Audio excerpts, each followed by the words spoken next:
What up, y'all? It's your boy, Mr. Downtown Ray Melo. You're listening to the Entertainment Report on iHeartRadio, live from Dubai for Wednesday, November 21st, 2018, delivering some major stories and trends going on in the world of entertainment and beyond. You can follow the show on Facebook, Twitter, or Instagram. Facebook.com/The Entertainment Report with Ray Melo. That's RAYMELO. On Twitter at The Enter Report, or on Instagram at The Entertainment Report. You can listen to the show anytime you want on iHeartRadio. Just go to iHeart.com or your iHeart phone app, search for The Entertainment Report, and it'll take you to the page. Emmet, played by Chris Pratt, travels into deep space to save Lucy, played by Elizabeth Banks, after she is kidnapped by an alien visitor in the newest trailer for Lego Movie 2, the second part. The clip released Tuesday features Emmet meeting the daring and adventurous Rex Dangervest, also voiced by Pratt, who pays homage to the actor's role in the Jurassic World series, as he is also a raptor trainer. Emmet joins up with Rex to find Lucy inside the Sis Star system, who finds herself meeting with ruler Queen Whatever Wanabe, voiced by Tiffany Haddish. Lego Batman, played by Will Arnett, also makes an appearance as Emmet, and his friends battle new Lego Duplo invaders. The Lego Movie 2, the second part, will arrive in theaters on February 8th. Original directors Phil Lord and Chris Miller are producing the sequel, with Trolls Helmer Mitch Mitchell directing from a script by BoJack Horseman creator Raphael Bob Waxberg and Mike Fogel. Nick Offerman, Alison Brie, Stephanie Beatriz, and Arturo Castro are also providing voice work. Margot Robbie showcased on Instagram that her upcoming DC Comics team-up film Birds of Prey is officially titled Birds of Prey and the Fantabulous Emancipation of One Harley Quinn. Robbie announced the title by posting a photo of the film's script on Tuesday. The script features the lengthy title written out in pen. The Hollywood Reporter also confirmed the project's new title. Robbie is producing Birds of Prey and is set to reprise her role as Batman's villain Harley Quinn. The character, last seen with the Joker in 2016 Suicide Squad, will be teaming up with Huntress, played by Mary Elizabeth Winstead, Black Canary, played by Journey Smollett-Bell, and Gotham City's detective Renee Montoya, played by Rosie Perez, to take down crime lord Black Mask, set to be portrayed by Ewan McGregor. Ella J. Basco is also set to star as Cassandra Cain, a character that took up the mantle of Batgirl in the pages of DC Comics. Kathy Yan is directing based off a script by Christina Hudson. Yang is former Wall Street Journal reporter who made her featured film debut at the Sundance Film Festival with Dead Pigs. She will be the first Asian woman to ever direct a superhero film. Birds of Prey and the Fantabulous Emancipation of One Harley Quinn is set to arrive in theaters on February 7th, 2020. Singer Jason Derulo is set to make his feature film debut in Universal's upcoming film adaptation of the stage musical Cats. Derulo will be featured in the film as Rum Tum Tugger, a rebellious cat who is never satisfied. Derulo is confirming his casting on Twitter Tuesday. He says it's official, your boys are a working actor. The hitmaker joins an all-star cast that includes Idris Elba, Jennifer Hudson, Ian McKellen, Judi Dench, James Corden, Rebel Wilson, and fellow pop star Taylor Swift. Cats is an adaptation of Andrew Lloyd Webber's stage musical that is based on the T.S. Eliot's Old Possum books of practical cats. Tom Hopper is directing the film, with production set to begin in December. Derulo is best known for hit songs What You Say, Talk Dirty, Want to Want Me, and Riding Solo, among others. His track Colors was used as the anthem for the 2018 FIFA World Cup.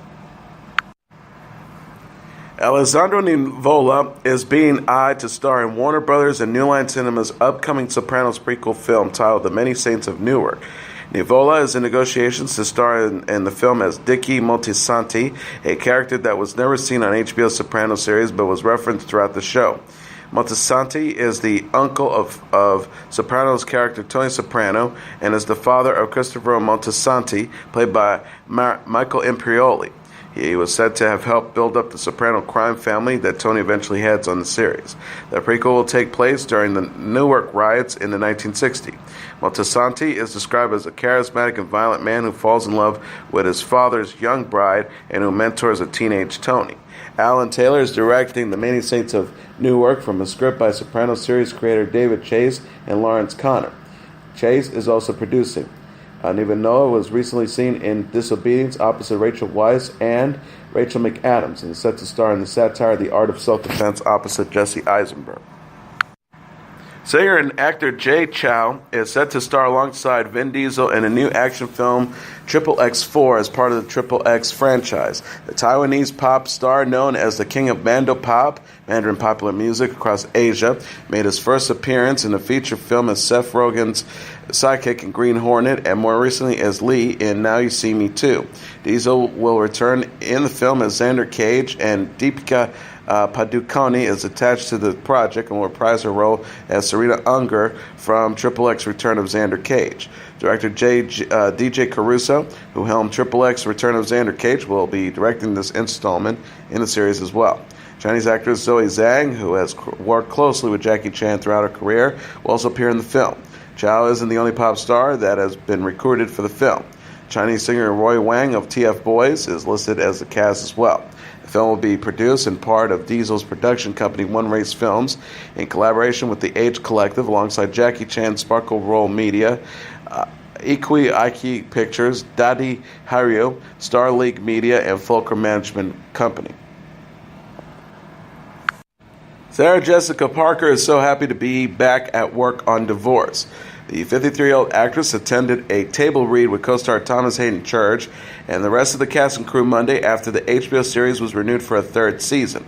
Parker showed off her script for the season 3 premiere, titled Charted, in a video on Instagram. The episode is written by Divorce and Sex and the City writer Liz Tusilia. Parker captioned the post, "Day 1 seen and heard is back, and so is Divorce on HBO. And we are happy, so happy, lucky, and back home. Yay." Parker, who plays Frances Dufresne on Divorce, also posted a photo with Church. The 58-year-old actor portrays Frances' estranged husband, Robert Dufresne, on the show. Parker wrote, "Thumbs up, right back at you. Hashtag Thomas Hayden Church. Maybe this season we can get along. Either way, combat with you is equally delightful. XSJ." HBO renewed Divorce this month following the season 2 finale in March. Deadline set production on season 3 will begin in early 2019. Natalie Dormer says she never felt comfortable filming nude scenes. The 36-year-old British actress discussed her reservations about sex scenes in an interview with the New Statement published Wednesday. She told the publication, "To set the record straight, I have never been comfortable doing sex or nude scenes." Dormer appeared in sex scenes while playing Anne Boleyn on The Tudors and Margot Tyrell on The Game of Thrones. She said previous comments have been twisted or misinterpreted, leaving her wary of projects with explicit scenes. She said, "I've turned down roles this year that have involved sex solely because of the way I've been misrepresented. I'm so terrified at the moment of perpetuating that clickbait image of me." The Game of Thrones alum says she was mortified after critics deemed her movie In Darkness to have a gratuitous sex scene. She co-wrote and produced the film with her ex-fiancé, director Anthony Byrne. The actress said, "In Darkness seems to take a tone that was completely out of my control. I was mortified that it had been interpreted as a gratuitous way. It was like a slap in the face." In Darkness featured a sex scene with Dormer and her former Game of Thrones co-star Ed Serkin. Dormer defended the scene in an interview with The Guardian in July. The star says there has to be sexuality in the power play of a thriller. In this film, the sex scene, for which me was a love-making scene, is a metaphor for the way my character connects with the part played by Ed Serkin. She added, "If the lead characters do not have a clear connection, then it doesn't work. And on screen, it has to be a physical connection between two broken people. That was my intention." Dormer will next star in the movie The Professor and the Madman with Mel Gibson and Sean Penn. Robert De Niro and Grace Hightower have reportedly split after more than 20 years of marriage. Page 6 says the 75-year-old actor and 63-year-old actress and philanthropist have separated and are expected to announce their split in the coming weeks. So it says De Niro and Hightower are not living together at this moment. De Niro attended the MoMA film benefit in honor of Martin Scorsese's Solo Monday in New York. Insider says De Niro and Grace are breaking up He's been at a few things since the very end of the summer without her, and rumor has it that they are done. People confirmed Niro and Hightower have separated and are living apart. Source says sometimes things don't work out the way you hope or want them to. De Niro and Hightower married in June 1997 after dating for a decade. The pair are parents to 20-year-old son Elliot and 6-year-old daughter Helen Grace. De Niro and Hightower previously separated in 1999 with De Niro filing for divorce. The pair ultimately reconciled and renewed their wedding vows at a star-studded celebration in November 2004. Meghan Markle visited with survivors of the Grenfell Tower fire during an outing Wednesday in London. The 37-year-old Duchess of Sussex spent the evening cooking with women at the Hub Community Kitchen ahead of Thanksgiving. Markle helped the kitchen create Together, our community cookbook, in the wake of the Grenfell Tower fire, which killed 72 people in June 2017. Proceeds from the book, which debuted in September, benefit the kitchen and community. Kensington Palace wrote on Twitter, today the Duchess of Sussex is visiting the Hub Community Kitchen to see how the proceeds from Together, our community cookbook are already making a difference locally. #CookTime. Palace also says the Duchess had made regular private visits to the kitchen since January, which was set up by women from the community affected by the Grenfell Tower fires. Through the power of cooking, the women have been able to connect, heal, and look forward to. Markle was greeted by Sahira Sufran from Hub Kitchen and the Abu Raham Syed of the Amanar Heritage Center, according to People. Together, our community kitchen has sold more than 40,000 copies in the UK and have raised $270,000 since its release. Gabrielle Union and Dwyane Wade introduced their daughter to a new friend, media mogul Oprah Winfrey. 46-year-old actress and 36-year-old NBA star gave Winfrey an intimate glimpse into their life with daughter Kiavia for a new TV special. Union captioned a photo of an Instagram with Wade, Winfrey, and Kiavia. From the bottle to the bassinet, new friends cruise tight. She wrote, "So excited to share what we have been working on at Oprah and at Kavia James. Oprah at home with Gabrielle Union, Dwyane Wade, and their new baby." Winfrey shared the same picture on her own account. Oprah at home with Gabrielle Union, Dwyane Wade, and their new baby will air December 8th on Winfrey's network OWN. Winfrey wrote, "Look who I got to meet. Little at Kiavia James, the miracle baby. Kiavia James, you are so loved by your parents." She teased, "Couldn't be happier for at Gab Union and at Dwyane Wade. I talked with them about their path to parenthood.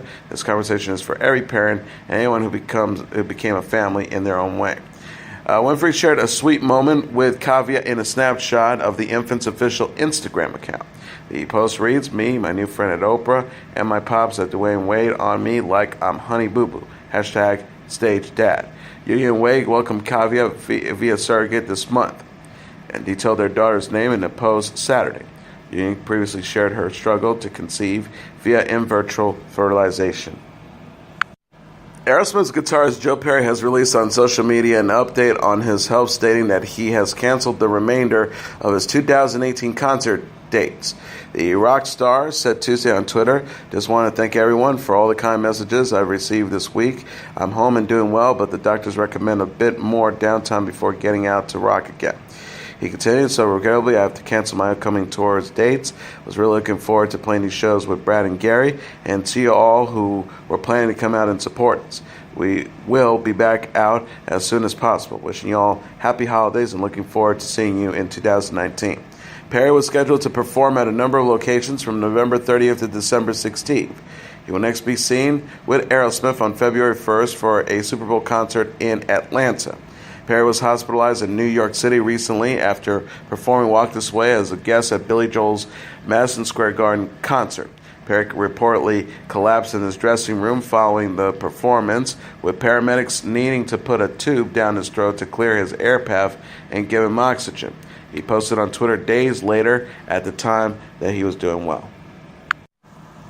LFO singer Devin Lima died Wednesday at the age of 41. TMZ reported the recording artist died Wednesday morning after a year-long battle with cancer. Lima's mom, Filomena Lima, confirmed the star's death to Us Weekly and said her family is struggling with the news. Filomena told the magazine, "My son has passed away. His fiancée was living with him and let us know that he passed at 2:45 in the morning." She added he was struggling for 13 months since his cancer diagnosis. The family is not good. Lima, born Harold Lima, was diagnosed with stage 4 adrenal cancer in October 2017. His LFO bandmate, Brad Fischetti, announced news in a YouTube video at the time. The singer says, Devin asked me to give you this update without him because, frankly, he's not feeling very well, but he asked me to send you his love and gratitude for all the love and prayers. He added, I wish we had better news to share. It's devastating news, but at the same time, there's nobody I know stronger than Devin Lima. LFO released its self-titled debut album in 1999, which included the singles Summer Girls and Girl on TV. Lima and Fischetti disbanded the group in 2010 after Rich Cronin's death from leukemia, but reunited as a duo in 2017. Pusha T is blaming his rival Drake for a concert brawl which took place at the Danforth Music Hall in Drake's hometown of Toronto. The incident on Tuesday involved multiple audience members throwing drinks on stage as Pusha T while he was performing. The audience members, as seen in video footage captured by others in attendance, and attempted to rush the stage before fighting with security guards. Multiple fights were also reported to have taken place outside the venue.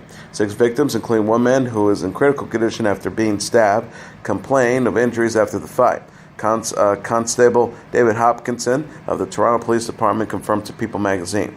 Pusha T returned to the stage after the scuffle and accused Drake of hiring men to disrupt his concert. Sources close to Drake told Us Weekly that the rapper had nothing to do with the incident. Pusha T and Drake's feud reached a boiling point in May when Pusha T released a diss track titled The Story of Adidon, which revealed Drake had fathered a child. Drake later confirmed that he had a son on his 5th studio album, Scorpion. The Story of Adidon was released after Drake's Duppy freestyle diss track that featured lyrics against Kanye West. Pusha T is the president of West's GOOD music record label. And now let's take a look at what happened on this date in entertainment history. On this date in 1976, Rocky, starring Sylvester Stallone as an underdog prizefighter Rocky Balboa, debuts in New York City.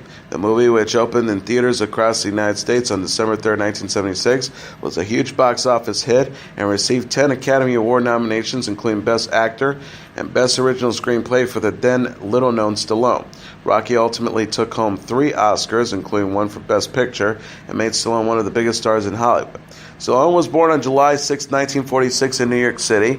By the early 1970s, he had begun his professional acting career appearing in off-Broadway shows and bit movie roles. Frustrated by his lack of success, Stallone started penning screenplays, including The Lords of Flatbush, which he co-starred with another relatively unknown young actor named Henry Winkler.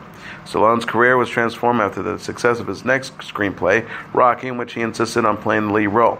Produced on a shoestring budget, the film told the story of Rocky Balboa, a small down on his luck Philadelphia boxer who works as a debt collector for a loan shark before getting a shot at the World Heavyweight Championship. Rocky's includes such memorable lines as Yo Adrian, directed at Rocky's love interest played by Talia Shire, and You're Gonna Eat Lightning, You're Gonna Crap Thunder, as well as the now iconic scene in which Rocky takes a training running up and down the steps of the Philadelphia Museum of Art as the movie's theme song Gonna Fly Now plays. Stallone went on to write and star in 5 more Rocky movies: Rocky II, 1979, Rocky III, 1982, Rocky IV, 1985, Rocky VI, 1990, and Rocky Balboa in 2006.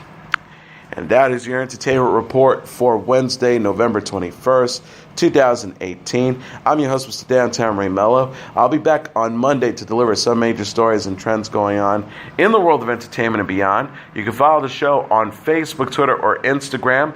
Facebook.com/The Entertainment Report with Ray Melo. That's RAYMELO. On Twitter at The Enter Report, or on Instagram at The Entertainment Report. You can listen to this episode or any previous episodes of The Entertainment Report anytime you want on iHeartRadio. Just go to iHeart.com or your iHeart phone app, search for The Entertainment Report, and it'll take you to the page. Everyone have a great Thanksgiving weekend. Good night, and God bless you all.